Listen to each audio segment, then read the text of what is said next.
The fact that y'all are still together is like beyond me. What was the first time that y'all sat down? Okay, now we have to start over. We didn't talk about that for a while because it wasn't even in the picture. It wasn't like we're going to stay married. It was more like we're going to get our kids situated. We're going to try to survive. Mom's going to leave and I'm going to try to figure it out. From there, it was me saying, I want to do whatever it takes to save our marriage. And whatever that means for you, you tell me. Until the end of time, I am a waiter at your table. What I remember, it was never like a full-on conversation. We're like, all right, we're going to stay married. Let's go. Ready, break. No. Right. It was you slowly but surely allowing me to take up more space with you again. Yeah. You ever see a man get neutered in real time? Yeah. Carl Lentz, former pastor of Hillsong NYC and Justin Bieber. Look, I'm all for owning your mistakes and doing the hard work to heal a marriage. But watching a man say that he's now a waiter at her table, just hoping that she lets him back in, bro, that's not redemption. That's role reversal.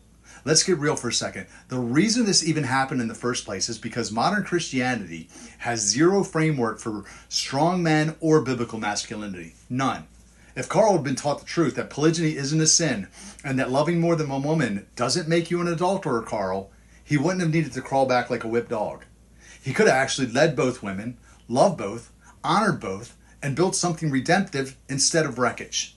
Instead, what happened?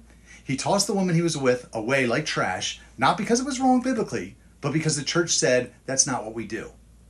Meanwhile, that same church turns a blind eye to men serial dating, getting divorced, or having a different monogamous partner every couple years. As long as it's one at a time, they'll call that holy. But if you commit to more than one woman, suddenly you're immoral. Make it make sense. Carl Lentz didn't cheat because he's evil. He cheated because the system he's in doesn't allow orderly desire. It only allows suppression and then shame when that suppression blows up.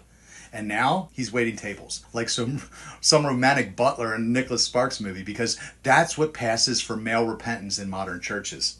But that's not leadership. That's appeasement. And women don't want that, not long term.